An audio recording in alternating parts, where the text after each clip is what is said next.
falar sobre livros? Então, eu costumo dizer que no meu caso, existem aqueles livros que eu vou atrás, que eu vou procurar, eu vou numa livraria para comprar o livro tal ou um livro sobre o assunto tal. Existem os livros que me acham, né? Eu vou andando assim pela livraria, eu gosto muito de passear por livrarias, me dá uma sensação muito boa. E aí o que acontece? Aquelas livrarias então que tem muito livro, que tem muita madeira, elas me deixam emocionada de fato.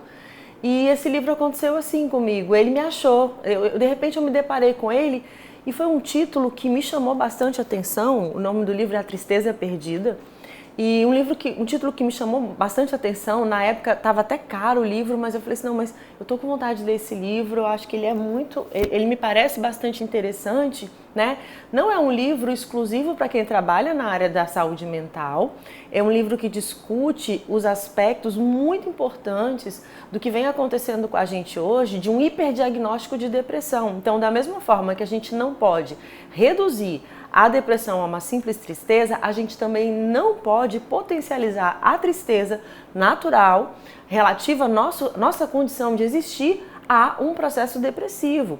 E existem processos que são absolutamente naturais e que fazem parte do nosso crescimento enquanto indivíduos, né? Angústia, ansiedade, tristeza, tédio, são coisas que fazem parte do nosso cotidiano, que fazem parte exatamente desse processo, né, que diz respeito a eu me perguntar qual é o meu lugar no mundo, o que eu estou fazendo aqui, qual é o sentido das minhas escolhas.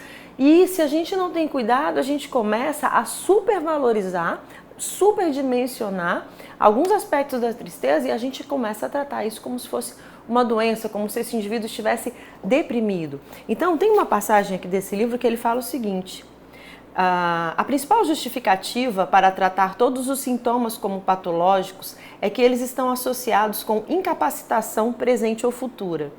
Com isso, presume-se que todo estado psicológico associado a consequências problemáticas seja um transtorno mental, e ele vai discutir exatamente isso. Você perdeu um parente, a sua empresa faliu, você muitas vezes tem um movimento que é natural, de tristeza, de angústia, às vezes você tem um processo de depressão que é uma reação àquela situação, às vezes você precisa ser encaminhado para um tratamento, mas às vezes você precisa simplesmente administrar esse luto, administrar essa frustração, esperar que o tempo dê conta também de curar algumas das suas feridas, porque nenhum medicamento e nenhuma psicoterapia cura esse processo que é interno.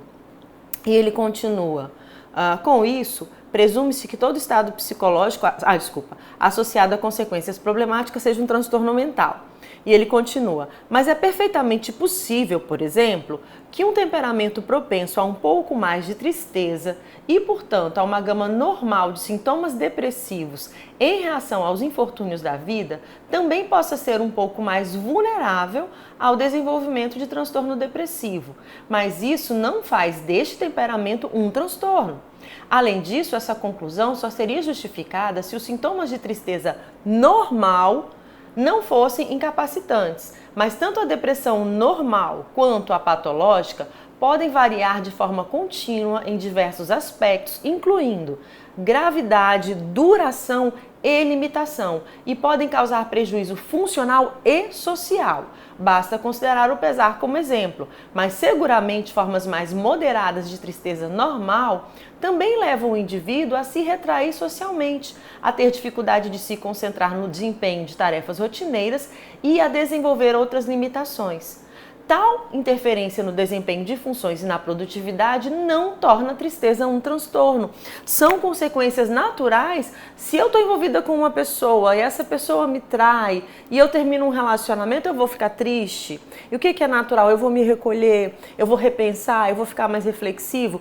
O que a gente quer? A gente quer passar pela tristeza, a gente quer passar pela situação difícil e a gente quer imediatamente já estar bem. Então, se 2 dias ou 3 dias depois eu ainda estou triste, eu estou sem vontade de sair, eu já acho que eu preciso de psicoterapia, eu já acho que eu preciso de uma intervenção medicamentosa. E isso é fugir daquilo que é da nossa condição de existentes. Nós precisamos aprender a lidar com os processos que são naturais, que fazem parte. E isso tudo, como eu estou colocando, é absolutamente necessário. né? Então, assim, a gente tem dificuldade de lidar com a perda, a gente tem dificuldade de lidar com frustração. E outra coisa que esse livro trabalha muito, que é interessante, é que, assim, a depressão mesmo, ela tem um aspecto que é disfuncional. Ele está dizendo assim, às vezes, em função de uma perda muito importante, você fica temporariamente sem condições de trabalho, você fica angustiado, você precisa de um tempo para se recuperar, né? Em muitos lugares de trabalho, por exemplo, a gente tem um afastamento por luto, que é o tempo que a gente espera que você tenha de absorver essa notícia, né? Mas a gente não pode confundir as coisas, né? Então, assim, eu não consigo estudar, eu não consigo trabalhar, eu não consigo lidar com coisas difíceis, mas eu consigo sair para festa, passear, me arrumar, pintar o cabelo. Então, assim, tem alguma coisa estranha aí. Quando eu começo a não dar conta, quando a gente está muito deprimido, a gente não dá conta até daquilo que a gente gosta. Mas quando a gente não dá conta apenas de fazer aquilo que é difícil e desprazeroso, pode ser que a gente esteja com início de depressão, sim, mas pode ser também que a gente esteja carecendo de habilidades para lidar com as frustrações e a gente precisa até de ajuda profissional, sim, para desenvolver recursos adequados para lidar com as nuances, com as variações da vida. Então, a minha dica de hoje é o livro A Tristeza Perdida. Eu vou colocar o nome do autor embaixo da legenda do vídeo.